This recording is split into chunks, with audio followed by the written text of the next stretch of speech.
मुंह के कैंसर रोगियों का आखिर एक ही सवाल होता है कि जो मुंह में कैंसर हो गया है या घाव हो गया है तो उसके लिए क्या करें ताकि ये घाव है जो जल्दी से ठीक हो जाए। तो उसके लिए हम करते हैं गंडूस धारण करवाते हैं। गंडूस का मतलब होता है कि कूला करना।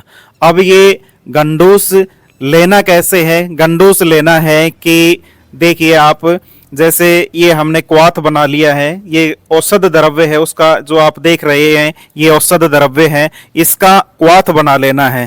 तो इसको मुंह में धारण कर लिया, मुंह में धारण कर लेना है और मुंह में धारण करके ये कितने समय तक मुंह में रखना है, पूरा मुंह में भर लेना है और पूरा मुंह में भर के इतना भर लें ताकि जो मुंह है पूरा भर जाए और मुंह में ये हिले ना, और तब तक मुंह धारण करना है, मुंह में धारण करना है, तब तक आंखों से या नाक से स्राव न आने लगे तब तक ये धारण करना है। और इसको धारण करने का तरीका क्या होता है, आप देख पा रहे हो कि जो पेशेंट है उसको धूप में बिठाना है, आराम से बैठ करके जहां पर हवा न चल रही हो वहां पर बैठा करके ये गंडूस धारण करना है। जब आंख से या नाक से स्राव होने लगता है तो हम इसको मुंह से डाल देते हैं, बाहर की ओर डाल देते हैं। तो ये काफी समय तक ये मुंह में धारण ये डाल दिया है। तो इसके लिए हम तैयार करते हैं। इसके लिए वैसे तो गंडूस जो बताया है हमने कि गंडूस 4 प्रकार का होता है, लेकिन आज हम बताएंगे कि मुंह के घाव के लिए कौन सा गंडूस होता है। उसके लिए होता है रोपण गंडूस, जो हमने ये तैयार किया है और ये शास्त्रोक्त विधि से तैयार किया है, अष्टांग हृदय के सूत्र स्थान से लिया गया है। तो इसमें हम मेनली 2 प्रकार के द्रव्य यूज करते हैं, एक तो तिक्त रस प्रधान द्रव्य और दूसरा होते हैं कसाय रस प्रधान द्रव्य। तिक्त होता है कड़वा रस प्रधान के जो द्रव्य होते हैं।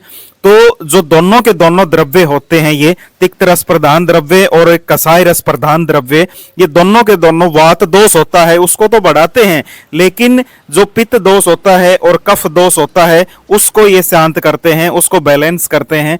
तो तिक्त रस प्रधान के द्रव्य हम इसमें लेते हैं कई प्रकार के द्रव्य, जैसे कि नीम हो गया, करेला हो गया, कुटकी हो गया, चिरायता, हल्दी, नागरमोथा, तीता परवल, खस, चंदन हो गया। ये तो होते हैं तिक्त रस प्रधान द्रव्य जो जिनका रस क्या होता है, कड़वा होता है। इसके अलावा कसाय रस प्रधान के द्रव्य लेते हैं। कसाय रस में हो गया जैसे कि हरड़ हो गया, छोटी हरड़ होती है वो, बहेड़ा हो गया, सिरिस लेते हैं, खदीर लेते हैं, खदीर में किक्कर और बबूल आती हैं जो, मधु लेते हैं, शहद होता है जो, गैरू लेते हैं और कमल लेते हैं। इन सभी को लेकर के हम जो आप देख रहे हो ये क्वाथ बनाते हैं, जो क्वाथ बनाते हैं आपने देख रहे हैं जो, और इसको जोकुटा कर लेते हैं, इन सभी को मिक्स करके यवकूट कर लिया। ये तो हमारे पास एक मशीन होती है जिससे इनको बराबर समान मात्रा में काट लिया जाता है, यवकूट कर लिया है और फिर इसको हम इन पैकेट के अंदर पैक कर लेते हैं।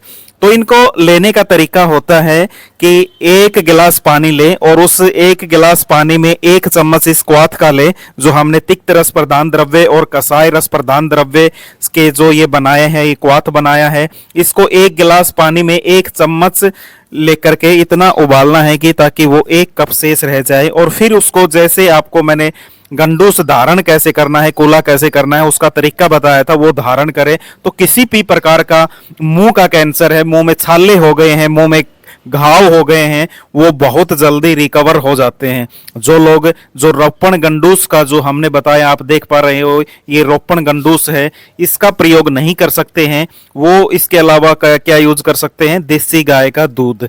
देसी गाय का दूध, ठंडा दूध लें और उसको भी इसी प्रकार गंडूस करें, कूला करें जो आपको बताया है। या फिर इसके अलावा आप हैं मधु और पानी मिलाकर के गंडूस धारण कर सकते हैं। मधु शहद में, यानी कि 1 गिलास पानी में 2 चम्मच शहद मिला करके उसका गंडूस धारण कर सकते हैं, वो भी इसको धारण कर सकते हैं। और इसके अलावा आप, कुछ लोग हैं वो गौमूत्र का यूज करते हैं, गेंदा स्प्रे बनाते हैं गौमूत्र और हल्दी का यूज करके, वो भी अच्छा होता है। लेकिन गौमूत्र होता है वो कटु रस प्रधान द्रव्य होता है, वो इतना अधिक उपयोगी नहीं होता जितना कि मैंने आपको जिक्र किया कि रोपण गंडूस होता है, क्योंकि ये बिल्कुल शास्त्रोक्त ढंग से जो मैंने बताया शास्त्रीय विधि से तैयार किया गया रोपण गंडूस है। बहुत ही जबरदस्त रिजल्ट होता है इसका, तो आप भी यूज करिए। और घर पर नहीं बना सकते तो जो हमारे पास ये तैयार है, रेडीमेड है, आप भी नीचे दिए गए नंबर पर संपर्क कर सकते हो।